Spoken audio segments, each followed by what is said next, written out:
Hello everyone, welcome back to my YouTube channel. आज जो हम टॉपिक पढ़ने वाले हैं वो है स्ट्रक्चरल ऑर्गेनाइजेशन इन एनिमल्स। तो ये क्लास 11 के पॉइंट ऑफ व्यू से काफ़ी इंपॉर्टेंट है, साथ ही साथ नीट के पॉइंट ऑफ व्यू से भी काफ़ी इंपॉर्टेंट ये टॉपिक है। काफ़ी कुछ है इस चैप्टर में, बट आज हम जो है एपिथेलियल टिश्यू के बारे में इसमें पढ़ेंगे। उसका भी हम फर्स्ट पार्ट यहाँ पे पढ़ेंगे, ठीक है। अपकमिंग लेक्चर में पूरा मैं इसको कवर अप करूँगी। तो चलिए स्टार्ट करते हैं आज के सेशन को। सबसे पहले एनिमल टिश्यूज होते क्या हैं? अगर आप सोचेंगे तो आपको याद आएगा, आपने पहले छोटी क्लास में पढ़ा होगा कि tissues are group of cells, यानी बहुत सारे सेल्स मिलकर के टिश्यूज बनाते हैं, ठीक है। तो बिल्कुल सही बात है ये कि tissue is a group of cell, या बोल सकते हैं tissue is a group of similar cells having specific function and origin. तो एक जैसे सेल्स का जब ग्रुप बनता है वो एक पर्टिकुलर टिश्यू बनाते हैं, और इनका ओरिजिन सेम होगा या फिर फंक्शन सेम होगा, ठीक है। ओरिजिन और फंक्शन सेम होता है इनका। ऐसे नहीं कि एयर के सेल्स हैं और नोज के सेल्स हैं, वो आपस में मिलके कोई टिश्यू बना रहे हैं, नो, ठीक है। तो पर्टिकुलर फंक्शन और पर्टिकुलर इनका ओरिजिन होता है। जो डिफरेंट टाइप के एनिमल टिश्यूज यहाँ पे देखने को मिलते हैं, जैसे यहाँ पे आप डायग्राम में देख रहे होंगे, मसल टिश्यू इस तरह का दिखता है, ठीक है। Connective tissue, epithelial tissue, nervous tissue, adipose tissue, blood भी एक तरह कनेक्टिव टिश्यू ही है, फ्लूइड कनेक्टिव टिश्यू हम इसको बोलते हैं। तो इस तरह से ये सारे दिखते हैं। तो बेसिकली एनिमल टिश्यू जो होते हैं वो कितने टाइप्स के होते हैं? First one is epithelial tissue, ये आज के लेक्चर में हम पढ़ने वाले हैं, इसका फर्स्ट पार्ट पढ़ेंगे। Second one is connective tissue, third one is muscular tissue, and fourth one is neural tissue, या फिर इसको हम नर्वस टिश्यू भी कहते हैं, ठीक है। क्लियर? इतना सबको क्लियर है? चलिए आगे बढ़ते हैं। एपिथेलियल टिश्यू के बारे में स्टार्ट करते हैं। इसको एपिथेलियल टिश्यू या एपिथेलियम भी कहा जाता है। आप यहाँ पे डायग्राम में देखिए, इसका ये सरफेस कैसा होता है? फ्री सरफेस, आपको डायग्राम में भी दिख रहा होगा, एकदम क्या है, फ्री सरफेस है। यानी कि ये फेस करता है या तो बॉडी फ्लूइड की तरफ या आउटसाइड इन्वायरमेंट, मतलब बाहर की तरफ जो इन्वायरमेंट है उसकी साइड जो, ठीक है। दूसरा, कवर्स और लाइंस बॉडी और बॉडी पार्ट। काम क्या होता है एपिथेलियल का? ये बॉडी या बॉडी पार्ट्स को क्या करता है? लाइनिंग करता है या उसको कवर करता है। प्रोटेक्शन का एक तरह से यहाँ पे काम करता है, ठीक है। Cells are compactly packed with little intercellular matrix. तो जो एपिथेलियल टिश्यू होती है इसमें सेल्स क्या होते हैं? बहुत ही कॉम्पैक्टली, बहुत ही टाइटली पैक्ड होते हैं, और इंटरसेलुलर स्पेस बहुत कम होता है। अगर आप ये डायग्राम देख रहे हैं तो इस डायग्राम आपको दिख रहा होगा, यहाँ पे इंटरसेलुलर स्पेस आपको बहुत कम दिखने को मिल रहा है, ठीक है।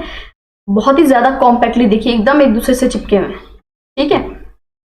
तो इनमें जो स्पेस होता है वो बहुत ही ज्यादा कम होता है, ठीक है। क्लियर? चलिए नेक्स्ट स्लाइड की तरफ बढ़ते हैं। एपिथेलियल टिश्यू जो होते हैं बेसिकली टू टाइप्स के होते हैं। First one is simple epithelial tissue, या सिंपल एपिथेलियम भी बोलते हैं, and second one is compound epithelium, ठीक है।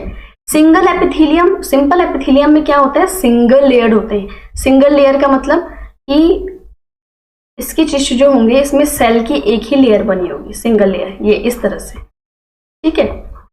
और कंपाउंड मल्टी लेयर्ड होते हैं। मल्टी लेयर्ड मतलब कि सेल की एक लेयर ऐसी बनी है, फिर एक और लेयर बन गई, फिर एक और लेयर बन गई। इसको क्या बोलते हैं? मल्टी लेयर्ड, यानी सेल की बहुत सारी लेयर से मिलकर के कंपाउंड एपिथेलियम टिश्यू बनता है, और सिंपल एपिथेलियल टिश्यू बनता है सेल के सिंगल लेयर से। क्लियर? ये सबको क्लियर है? तो आज जो हम फोकस करने वाले हैं वो हम करने वाले हैं सिंपल एपिथेलियल टिश्यू पे। इसके टाइप्स क्या ये होता है, क्या इसके टाइप्स होते हैं, क्या मॉडिफिकेशन होते हैं, वो सब हम पढ़ेंगे। कंपाउंड एपिथेलियम पढ़ेंगे हम नेक्स्ट लेक्चर में, यानी कि पार्ट सेकंड जब मैं लेके आऊंगी उसमें। तो चलिए, सिंपल एपिथेलियम होता क्या है? देखिए, ये मैं आपको बता चुकी हूं कि ये सिंगल लेयर ऑफ सेल से बनते हैं, यानी सेल की जो सिंगल लेयर होती है उससे मिलकर के ये बनती है। ये क्या करती है? लाइन करती है किस किस को? बॉडी की जो कैविटीज होती हैं, जो डक्ट्स होते हैं, ट्यूब्स होती है, उन सब को ये क्या करती है? लाइन करती है। Based on structural modification of cells, simple epithelium is of 3 types. यानी कि अगर हम स्ट्रक्चरल मॉडिफिकेशन की बात करें सेल की, यानी कि सेल में क्या मॉडिफिकेशन हुआ है स्ट्रक्चर में, उसके बेस पे ये सिंपल एपिथेलियम 3 टाइप्स के होते हैं। वो क्या क्या 3 टाइप्स हैं, चलिए देखते हैं। First one is squamous epithelium, second one is cuboidal epithelium, and जो थर्ड वन है वो है कॉलमनर एपिथेलियम। तो हम इसमें देखेंगे इनके जो ये नाम है, आप इसमें देखोगे कि क्यूबॉइडल एपिथेलियम जो है क्यूब जैसे सेल का जो स्ट्रक्चर होता है वो होता है, कॉलमनर में कॉलम जैसे इसके स्ट्रक्चर होता है सिलेंड्रिकल शेप में, तो उसके बेस पे स्ट्रक्चर के मॉडिफिकेशन के बेस पे। और स्क्वेमस में क्या होता है, स्क्वेमस में सेल जो होते हैं वो फ्लैट शेप के होते हैं। तो सेल का जो स्ट्रक्चर है उसके बेस पे सिंपल एपिथेलियम 3 टाइप्स के हैं। तो फर्स्ट हम पढ़ने वाले हैं स्क्वेमस एपिथेलियम। तो यहाँ पे आप डायग्राम देख रहे हैं, ये स्क्वेमस एपिथेलियम है। अगर आप देखें तो ये बिल्कुल क्या है, फ्लैट है। इसके जो सेल्स हैं वो आपको फ्लैट दिख रहे होंगे, ठीक है। और जो लाइनिंग होती है, लाइनिंग भी आपको दिख रही है, काफी इसकी थिन लाइनिंग होती है, थिन लेयर होती है, इरेगुलर बाउंड्रीज है। तो जो सेल होते हैं स्क्वेमस एपिथेलियम में उनकी थिन लेयर होती है, thin layer of flattened cells with irregular boundaries. यानी कि जो लेयर होती है फ्लैटेंड सेल की काफी थिन लेयर होती है और बाउंड्रीज इरेगुलर होती हैं इसमें। Found in the walls of blood vessels and lung alveoli. जो लंग्स में एल्वियोली होते हैं ये वहां पाई जाती हैं, और दूसरा जो हमारी ब्लड वेसल्स होती है उनकी वॉल्स में पाई जाती हैं, ठीक है। क्या फंक्शन होता है इनका, ये फॉर्म करती है डिफ्यूजन बाउंड्री। देखिए ब्लड वेसल में भी डिफ्यूजन होता है, ठीक है, और एल्वियोलाई में भी डिफ्यूजन होता है। तो वहां पे ये डिफ्यूजन बाउंड्री का फॉर्मेशन करती है, ठीक है, फॉर्म करती है, मतलब डिफ्यूजन बाउंड्री को बनाती है। Clear to every one of you. चलिए नेक्स्ट की तरफ बढ़ते हैं, क्यूबॉइडल एपिथेलियम। क्यूबॉइडल यानी क्यूब जैसे, अगर आप देखें तो ये क्यूब जैसे आपको दिख रहे हैं, ठीक है, क्यूब जैसे आपको दिख रहे हैं। क्लियर। तो ये क्यूब लाइक सेल से मिलकर के बनते हैं। और कहाँ कहाँ ये पाए जाते हैं, देखो आपको ये याद रखना है कि फाउंड कहाँ होते हैं। ये फाउंड होते हैं डक्ट्स ऑफ ग्लैंड, ग्लैंड की जो डक्ट होती है उसमें, and tubular parts of nephron, और जो नेफ्रॉन के ट्यूबुलर पार्ट्स हैं वहां पे भी ये पाए जाते हैं, ठीक है।